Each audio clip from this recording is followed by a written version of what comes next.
Sejam bem-vindos a mais uma aula de Geologia Urbana e Ambiental. E agora a gente vai discutir um pouco sobre os tipos de documentos cartográficos. Boa aula! Antes de mais nada, é importante que a gente entenda a hierarquização dos produtos cartográficos.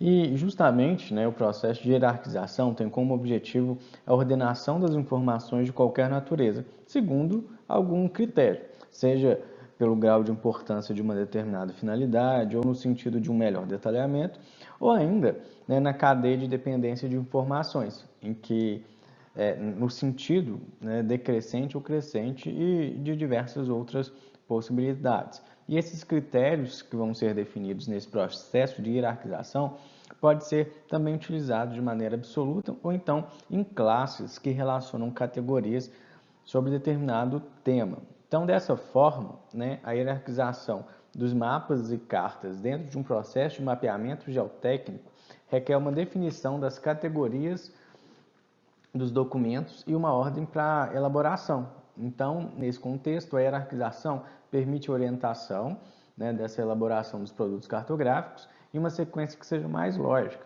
desde o planejamento do trabalho, com as respostas aos devidos requisitos referentes aos seus objetivos, seleção de escalas, os atributos relacionados, até a elaboração do produto em um nível mais avançado dentro de uma determinada hierarquia proposta.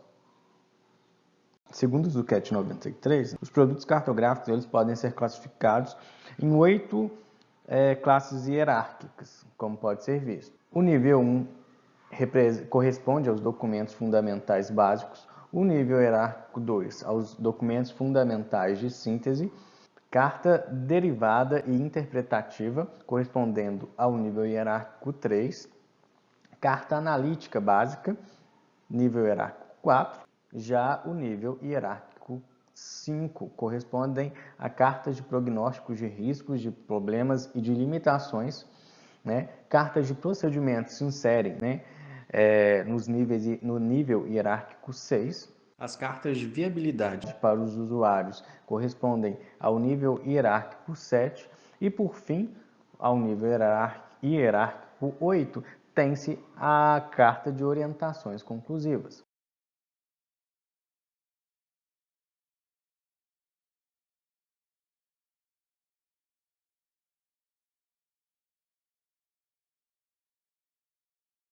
E quando a gente pensa no nível hierárquico 1, ou seja, nos documentos fundamentais básicos, a gente vai pensar naqueles documentos, justamente, que são documentos básicos e que vão registrar as características dos componentes do meio físico, biológico ou ainda antrópico, e sempre focando na variação espacial desses atributos. Então, vamos pensar. Se eu estou falando de um nível básico, de uma carta de variação espacial de atributos, lembrando lá naqueles tipos de cartografia geotécnica, eu posso dizer que nesse nível temos algumas cartas geotécnicas. Perdão, cartas geotécnicas não. Cartas geotécnicas de atributos ou parâmetros. Conforme quem? Conforme quem? Justamente conforme Prandini et al. 95. E agora, quando a gente pensa no nível hierárquico 2, necessariamente a gente tem documentos fundamentais de síntese e que vão ser elaborados com o objetivo de sintetizar algumas informações de uma região sem, no entanto, propiciar algumas análises para determinados fins específicos. Então, o que eu quero dizer?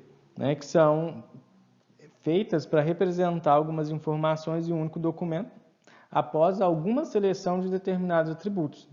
E geralmente são realizados em escalas pequenas, sendo as mais indicadas 1 para 100 mil. Então, dessa forma, de modo análogo, esse segundo nível hierárquico nos documentos cartográficos podem ser, na realidade, quais documentos cartográficos lá, quais tipos de cartas e mapas, segundo Zucchet, Serre, Bittar e Prandini.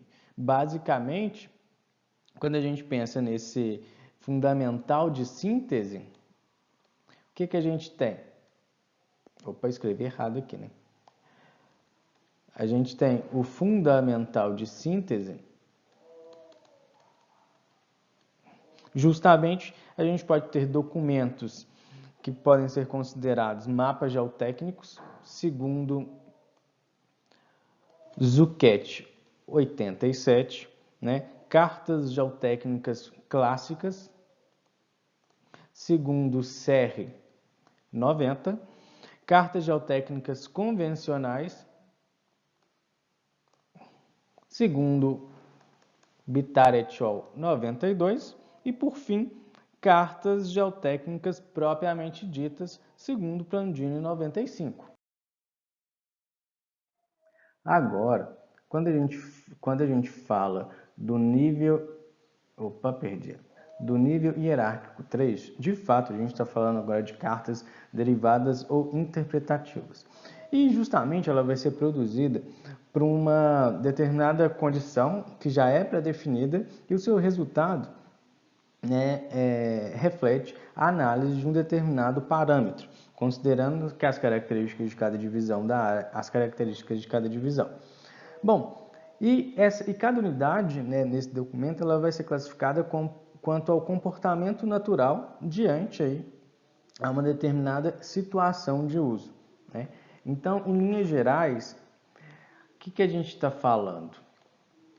Derivada de cartas que vão apresentar, né, um mínimo interpretativo. Exemplo, serão geradas cartas para fundação, seja lá a partir da análise de uma área que tem solo, tem argilas compressíveis e argilas não compressíveis, né? Com base e também, sei lá, uma outra carta que esteja relacionada à espessura dessas unidades de argila, né? Para elaboração de uma carta de fundação, né? De uma carta de condições de drenabilidade, de escavabilidade, dentre outras. Então, na realidade, a gente já tem uma interpretação mais insípida nessas cartas derivadas ou interpretativas. E é aconselhável, né, que essas cartas elas já sejam em escalas maiores de 1 para 100.000, ou seja, um patamar superior aos documentos do nível hierárquico 2. Quando a gente pensa, né, no nível hierárquico 4, a gente está falando agora, né, de cartas analíticas básicas. E essas cartas analíticas básicas, elas são elaboradas com base em um conjunto de informações sobre os diversos componentes básicos de um meio, né, e normalmente estarão relacionadas à avaliação de alguma probabilidade, seja absoluta, seja relativa, da ocorrência de processos naturais. Então percebam o seguinte, né, quando comparativamente a gente analisa aquelas definições, né, dos tipos de cartas apresentadas por Serre, Plandini, Bitar e Zucchet, necessariamente aqui a gente já tem aquelas cartas de suscetibilidade, né? Segundo carta geotécnica, segundo Zucchet 87, mas de acordo com os outros autores, o Zucchet, Serre 90, Bitar et al. 92, Plandini et al. 93, nós temos 95, nós temos justamente as cartas de suscetibilidade nesse nível hierárquico 4. E quando a gente pensa no nível hierárquico 5, né, necessariamente a gente está falando das cartas de prognóstico de risco, de problemas e de limitações. E ela vai ser montada considerando a interação de diversas características dos componentes do meio ambiente. Então, nesse caso, de fato, a gente agora entra com a cartografia de risco, né? Efetivamente a cartografia de risco, seja, né, absoluto ou total, e lembrando que sempre risco alguma coisa. E também neste nível hierárquico, o nível hierárquico 5, a gente vai ter a mesma classificação quanto às cartas, né, que são as cartas de risco, seja para Bitar, Prandtl ou Serre. Quando a gente fala agora das três últimas classes, né, a classe 6, 7, classe não, os níveis hierárquicos, 6, 7, 8. Quando a gente trabalha com o nível hierárquico 6, a gente está falando de cartas de procedimento, que justamente visam, né, retratar os procedimentos construtivos e os cuidados de implementar formas de ocupação. Quando a gente trabalha com as cartas com o nível hierárquico 7, a gente está falando de carta de viabilidade para os usuários. Então, de certa maneira, a gente está falando, né, de um documento que deve ter como base todas as informações que o ambiente apresenta e tem que considerar todas as relações entre os diferentes vetores dessa ocupação. Então, qual que é o objetivo principal, né, e qual é o tipo de produto, de documento que é gerado, né, nessas cartas de viabilidade? Justamente são cartas de viabilidade de aeroportos, de reservatórios, de captação de água, né? E assim sucessivamente. E quando a gente pensa no nível 8, a gente está falando aí de cartas de orientações conclusivas. E essas orientações conclusivas, elas justamente visam o quê? Hierarquizar as unidades considerando somente atributos do meio físico. E justamente aí tem como objetivo permitir a tomada de decisões administrativas e econômicas. Então, de fato, vai ser um documento que vai ali sintetizar tudo e deixar tudo redondinho, né? Para que seja utilizada para a tomada de decisões. Mas, de um modo geral, é importante salientar, né, que os níveis hierárquicos 6, 7 e 8 geralmente estão associados, né, à cartografia geoambiental. Comumente a gente vai encontrar, né, associada à cartografia geotécnica também a cartografia ambiental. Mas nessa circunstância, nessa disciplina, na realidade, a gente está focando na cartografia geotécnica. Então, de fato, a gente vai trabalhar com quais mapas? Aqueles mapas do zoneamento geotécnico geral, né, que sejam os clássicos, os convencionais de cartografia geotécnica, de suscetibilidade e de risco, né? E também a gente vai acabar assumindo a questão da aptidão à urbanização, que alguns autores também acham importantes. E só finalizando a questão da hierarquização, é importante que a elaboração dos documentos cartográficos em cada nível hierárquico seja sempre condicionada aos níveis inferiores e sempre, né, relacionados a um conjunto de atributos. Então, é inevitável que, por mais que você esteja lá no nível, né, no nível 4, que vai analisar a suscetibilidade, que são justamente aqueles mapas, aquelas cartas analíticas básicas, é necessário que a gente tenha a documentação dos níveis inferiores, pensando necessariamente do nível fundamental básico, que é o nível 1, e por vezes, né, até o nível fundamental de síntese, que é o nível 2. O nosso objetivo, né, com o desenvolvimento da cartografia geotécnica é justamente resolver alguns problemas específicos, auxiliar na previsão de cenários, justamente, né, com base na análise da interação de diversos atributos. E justamente o primeiro deles, né, são os atributos relacionados ao meio físico, e como esses atributos, né, que refletem o meio físico vão interagir nos atributos do meio biótico e, consequentemente, no atributo do meio antrópico, né? Sobretudo pensando que essa interação com o meio antrópico, essa análise da interação com o meio antrópico é de extrema importância, né? Visto justamente que a cartografia geotécnica ela visa problemas como ocupação irregular e mesmo o desenvolvimento e o planejamento urbano. Sobre os diversos atributos que podem ser obtidos, né, eu vou deixar uma lista, na verdade, 2 quadros.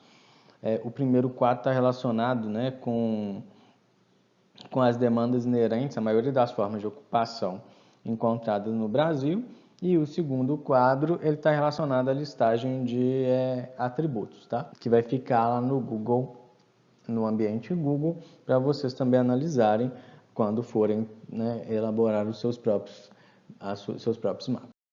Bom, e é importante lembrar, né, ter em mente a questão que a escala adotada para o desenvolvimento de mapeamento geotécnico vai impor algumas condições técnicas que devem ser respeitadas, né, justamente porque tem que haver aí uma compatibilidade entre a escala, as finalidades do mapeamento geotécnico e a extensão territorial a ser mapeada, né?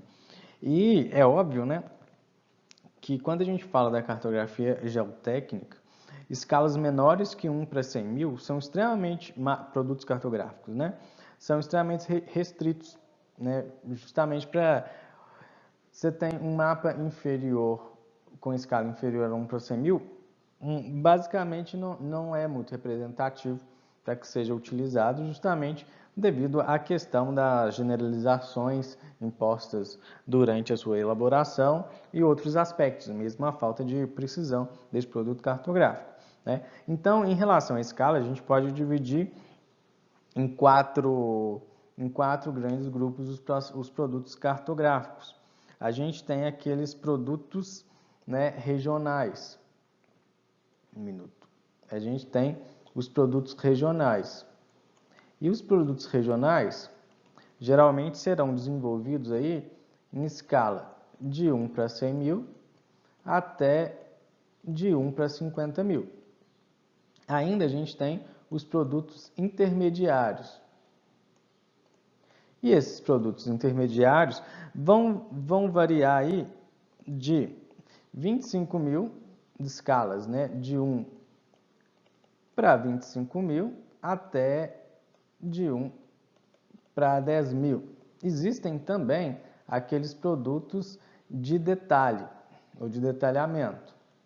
Os produtos de detalhe geralmente vão, né, variar aí em escalas de 1 para 5 mil até 1 para 2.500. E quando a gente chega àqueles produtos de maior escala, a gente está falando dos produtos, né, da classe local, que geralmente serão trabalhos aí realizados em escalas 1 para 1.000 e 1 para 500. Então é muito importante, né, antes de qualquer início de mapeamento geotécnico, a gente tem em mente qual é a nossa área, qual é a área, o que a gente quer mostrar e, sobretudo, qual é a escala, né? Visto que você tem uma área muito grande para cartografar, né, uma escala local talvez não seja tão interessante, visto, né, que a amostragem, enfim, e a análise e mesmo a precisão do seu produto cartográfico vai ter que ser muito superior quando você de repente tem uma área muito grande e resolve fazer um produto cartográfico aí de classe intermediária, com uma escala de 1 para 25 mil. E agora a gente fica por aqui.